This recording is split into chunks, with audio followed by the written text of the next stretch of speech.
তবে এরকম verify Binance account খুলবেন চলুন আজকের ভিডিওতে দেখা যাক। এর জন্য আমাদের প্রথমে প্লে স্টোর থেকে বাইন্যান্স অ্যাপটি ডাউনলোড করতে হবে। তারপর বাইন্যান্স অ্যাপটি ওপেন করলে এরকম একটি ইন্টারফেস আমাদের সামনে শো করবে। তো আমরা এখানে আই অ্যাম ক্রিপ্টো প্রো এখানে আমরা ক্লিক করব। তারপর এরকম একটু লোডিং নেবে, লোডিং নেওয়ার পর এরকম একটি ইন্টারফেস শো করবে। তো এখানে আমরা আমাদের একটি ভ্যালিড জিমেল আইডি অ্যাড করব। আমরা নেক্সটে ক্লিক করব। নেক্সটে ক্লিক করলে এরকম একটি ইন্টারফেস শো করবে। তো আমরা যে জিমেল আইডিটি বসিয়েছি ওখানে একটি ভেরিফিকেশন কোড গেছে, তো আমরা ওই জিমেল আইডিতে প্রবেশ করব। প্রবেশ করে ওই ভেরিফিকেশন কোডটি এনে এখানে বসিয়ে নেক্সটে ক্লিক করব। তো এরকম একটি ইন্টারফেস আপনাদের সামনে শো করবে। এখানে 8 ডিজিটের পাসওয়ার্ড দিতে হবে, ছোট বড় অক্ষর এবং সংখ্যা সহ 8 ডিজিটের একটি পাসওয়ার্ড আপনারা এখানে বসাবেন।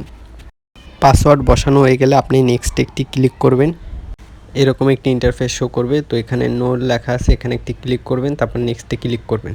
এরকম একটি ইন্টারফেস শো করবে। তারপর আপনি কন্টিনিউতে ক্লিক করবেন, তারপর একটু লোডিং নেবে, তারপরে এরকম একটি ইন্টারফেস শো করবে। তো এখানে উপরে কান্ট্রি বাংলাদেশ সিলেক্ট করবেন। তারপর আপনার ভোটার আইডি কার্ড অনুযায়ী আপনার নাম, আপনার বাবার নাম এবং আপনার জন্মসাল দিতে হবে। তারপর কন্টিনিউতে একটি ক্লিক করবেন।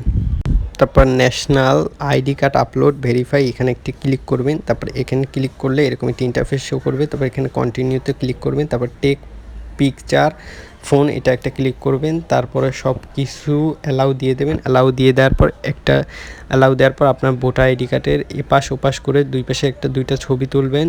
তোলার পর তারপর একটু লোডিং নেবে, লোডিং নেওয়ার পর কন্টিনিউ আসবে, কন্টিনিউতে একটি ক্লিক করবেন। তারপর আবার কন্টিনিউতে ক্লিক করবেন। তারপর এখানে আপনার ফেস ভেরিফিকেশন যাবে। তো এখানে আপনি আপনার ফেস ভেরিফিকেশনটা ক্লিয়ার করবেন। ক্লিয়ার করার পর এখান থেকে পেজটা কেটে দেবেন। কেটে দিয়ে আপনি এবার বাইন্যান্স অ্যাকাউন্টে প্রবেশ করবেন। প্রবেশ করার পর এখানে ক্লিক করবেন। এখানে ক্লিক করার পর দেখবেন আপনারটা পেন্ডিং, আমারটা ভেরিফাই হয়ে গেছে। কিছুক্ষণ অপেক্ষা করবেন, দেখবেন আপনারটাও ভেরিফাই হয়ে গেছে।